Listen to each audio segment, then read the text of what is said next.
अध्यक्ष जी, श्रावस्ती में SIR form भरने को लेकर के कितना प्रोग्रेस है, क्या अपील करेंगे आप अपनी तरफ से?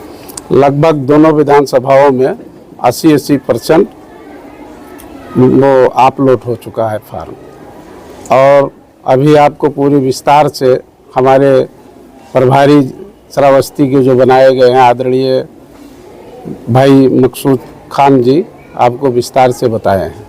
और मैं श्रावस्ती के समस्त जनता एवं अपने समस्त समाजवादी पार्टी कार्यकर्ताओं से और पदाधिकारियों से अपील करते हैं कि समय पहले 4 तक था, अब बढ़ करके 11 हो गया, निर्वाचन आयोग ने कर दिया है।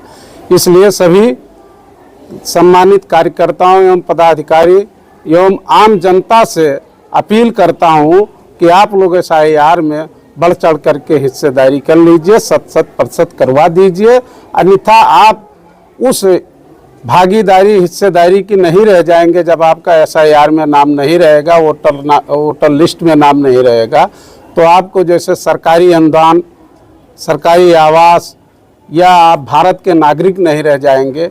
इसलिए 100% जरूरी है। आप लोगों से यही हमारा अपील और निवेदन है। देखिए, हम इस श्रावस्ती जनपद में मुझे समाजवादी पार्टी की तरफ से एसआईआर का प्रभारी बनाया गया है। मैं पिछले दिनों भिनगा मुख्यालय पर मैंने मीटिंग ली थी और बराबर में संपर्क में था। आज हम श्रावस्ती जनपद के श्रावस्ती विधानसभा के इकौना ब्लॉक में हम प्राथमिक विद्यालय कंजड़ावा में मौजूद हैं, जहां पर बूथ संख्या 391, 392 के बेलोज भी हैं। इनसे हमने प्रगति ली है। 391 में 777 मतदाता हैं, जिसमें से 767 फॉर्म कलेक्ट हो चुके हैं। 392 में 756 हैं, जिसमें 553 कलेक्ट हो चुके हैं। लेकिन बूथ संख्या 391 में 187 लोग सी कैटेगरी में हैं और बूथ संख्या 392 में 44 लोग।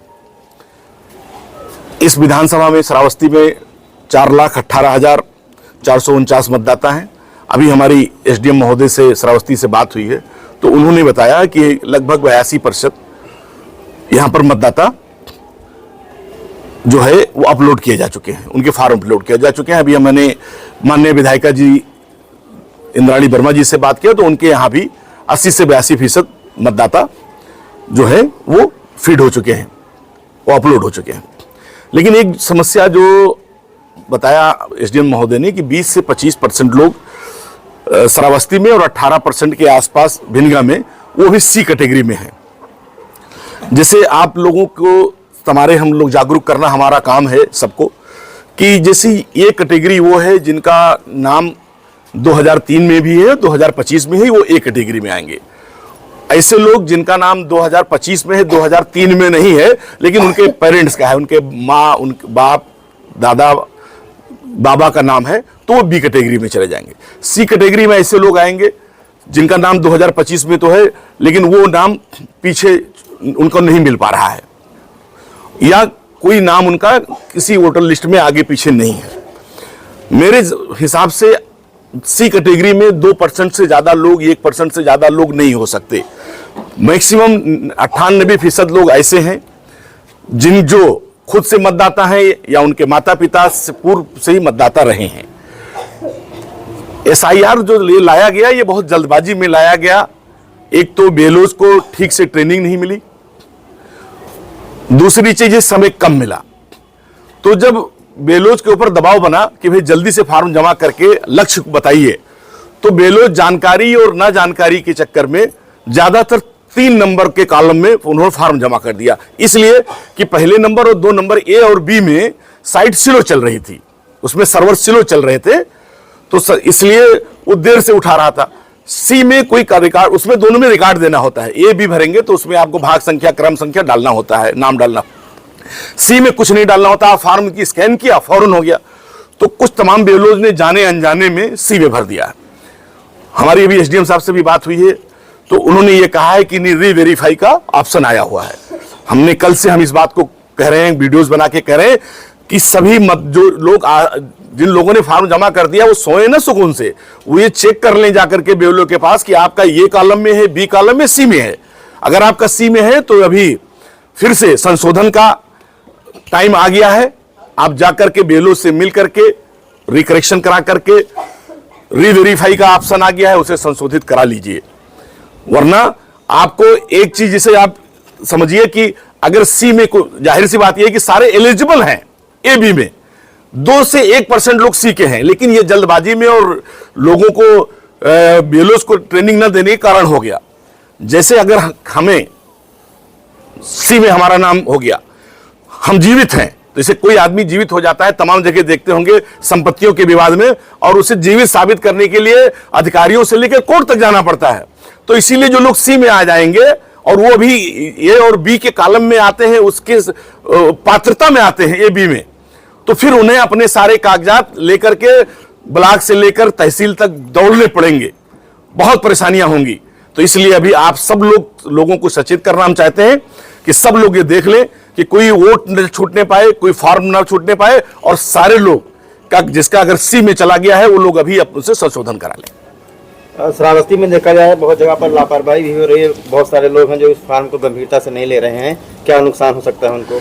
बहुत नुकसान। देखिए, अगर आप मतदाता नहीं रहेंगे तो आप कल, जो आज मतदाता नहीं रहेगा कल वो नागरिक नहीं रहेगा। जब मतदाता से नाम हटेगा तो जो राशन मिलता है वो मिलना बंद हो जाएगा, जो आपको प्रधानमंत्री आवास मिलता है बंद हो जाएगा, किसान सम्मान निधि बंद हो जाएगा, पेंशन मिलना बंद हो जाएगा, जो भी भारत सरकार, उत्तर प्रदेश सरकार की जो भी सुविधाएं मिलती हैं बंद हो जाएंगी। इसलिए ये मतदाता के साथ साथ आपको अपनी नागरिकता साबित करने का भी ये एसआईआर है।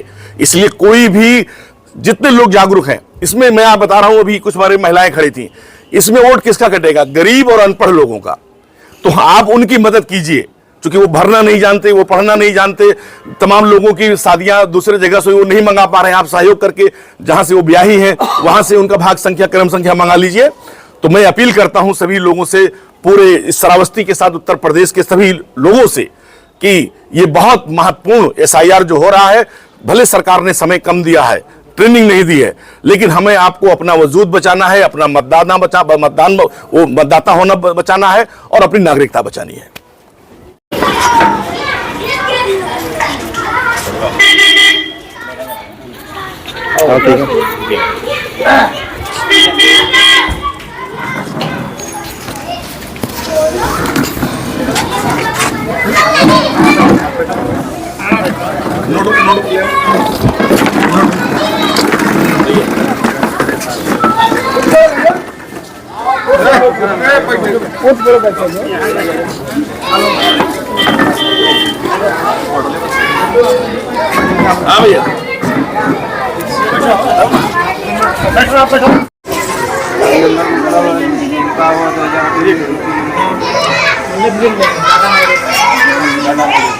अब उसमें जो नई महिलाएं हैं वो नहीं दे पाई।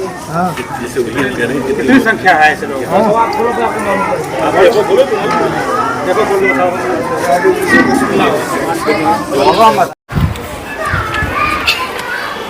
हमारे नसीब भाई बहुत एक्टिव आदमी है। नफीस भाई रेडी हैं? रेडी हैं।